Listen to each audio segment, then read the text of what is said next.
Ce petit guide est bien pratique pour partir à Nice pour quelques jours. Mon train est pour demain 8 h, dernier préparatif, et je vous propose de me suivre dans cette escapade niçoise. C'est parti!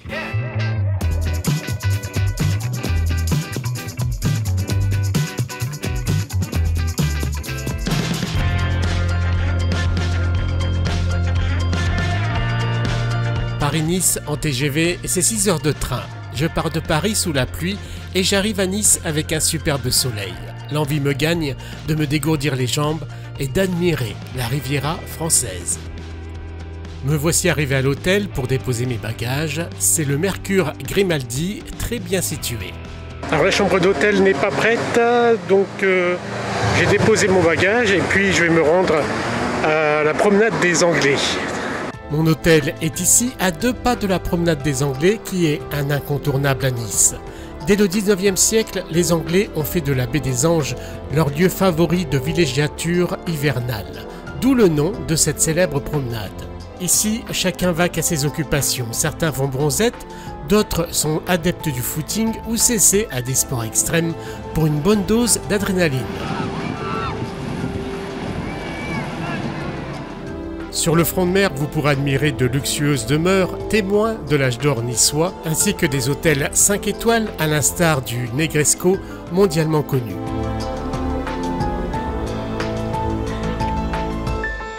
Le soleil commence à taper et on va se rendre au château pour avoir une vue panoramique sur toute la côte. La colline du château offre une vue magnifique sur la baie des Anges et la vieille ville. Mais cela se mérite, soit vous décidez, comme moi, de monter les nombreuses marches, soit un ascenseur art déco est à votre disposition, ce qui est préférable.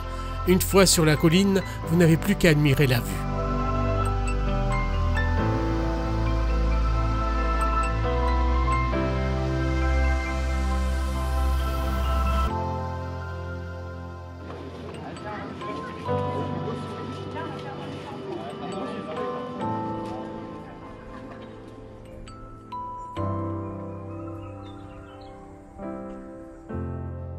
Bon bah là je vais aller me coucher, il est 22 h. Bon, c'est vrai que je me suis réveillé à 5 h du matin et puis j'ai pas mal marché, j'ai pas mal monté les marches pour aller voir le vieux château. Et donc là je vais aller me coucher, je vous donne rendez-vous demain et on parlera de la chambre demain matin. À tout à l'heure, ciao.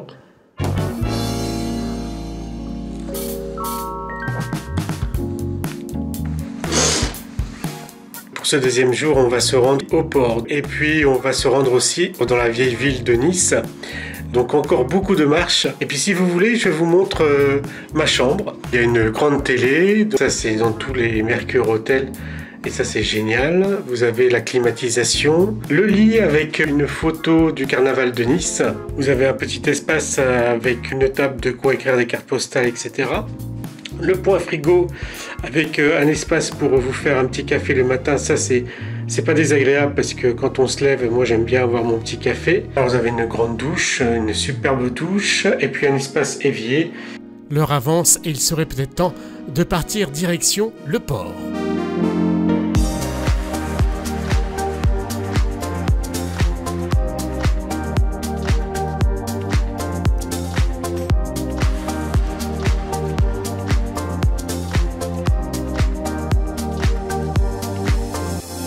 Nous sommes au port de Nice, alors il y a des bateaux de luxe qui sont accostés et c'est magnifique à voir. Ce port porte aussi le nom de Port Olympia, qui est composé d'un plan d'eau de 10 hectares et d'une dizaine de quais. D'ici partent aussi de nombreuses excursions, destination la Corse, Monaco, Saint-Tropez ou une journée dans les Calanques à Cassis.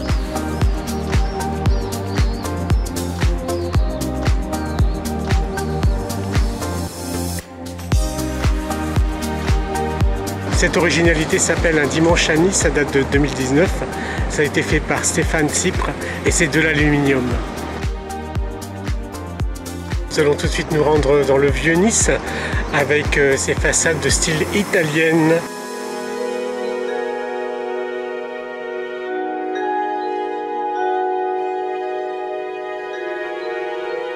Découvrez la vieille ville aux airs d'Italie qui abrite de nombreux commerces. Les ruelles sont étroites et le soleil y pénètre à peine. Les volets niçois disposent de clapets à prise d'air, c'est une climatisation naturelle. Dans le vieux Nice, vous y trouverez aussi des restaurants vous proposant des spécialités niçoises.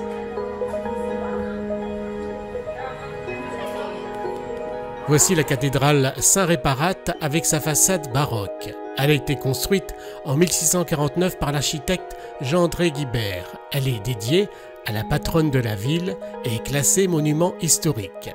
3 orgues sont présents dans la cathédrale. De chaque côté de l'allée centrale se trouvent plusieurs chapelles. La cathédrale de Nice est à visiter absolument. Attention aux horaires, il y a une fermeture entre midi et 14 h. Le soleil tape, une pause fraîcheur s'impose avec un diable aux menthes.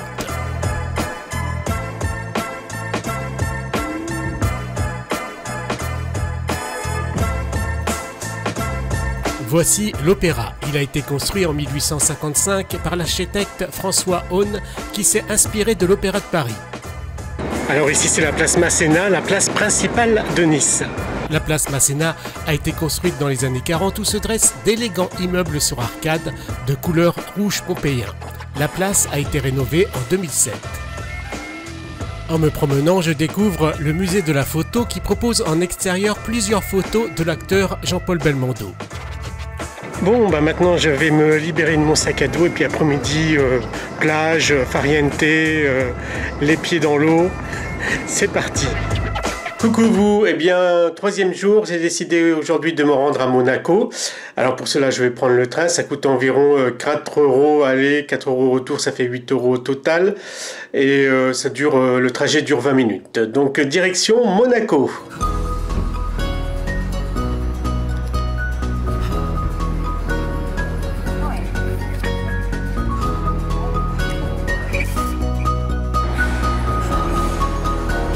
Ce que je ne savais pas, c'est que plusieurs trains ont été supprimés pour Monaco avec 1 heure d'attente. Le quai était bondé.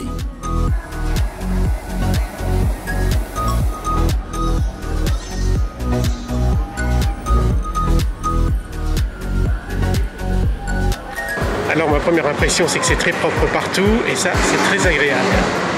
Voici le casino de Monte-Carlo avec son atmosphère à la Jazz Bond. C'est la destination des plus grands joueurs. À 2 pas se situe l'Hôtel de Paris, un palace iconique à la renommée mondiale.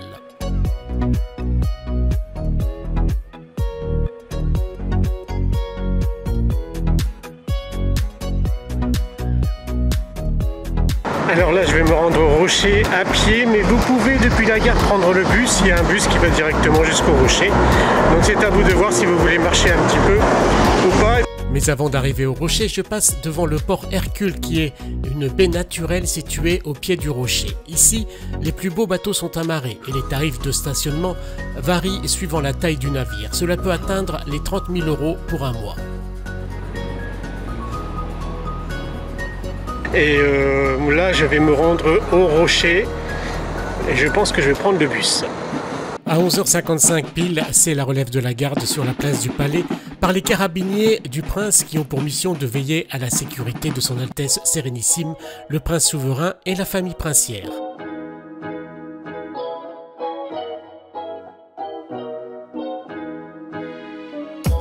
Et puis maintenant, on va se balader un petit peu dans les rues de Monaco.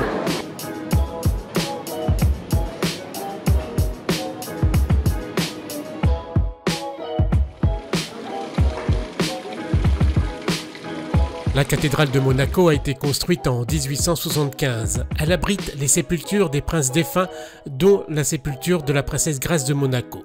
La cathédrale possède 2 orgues, dont le grand orgue qui a été reconstruit de 2009 à décembre 2011. Il dispose plus de 7000 tuyaux. C'est un instrument unique. De septembre à juin, tous les dimanches, à 10 h, la messe est chantée par les petits chanteurs de Monaco et la maîtrise de la cathédrale.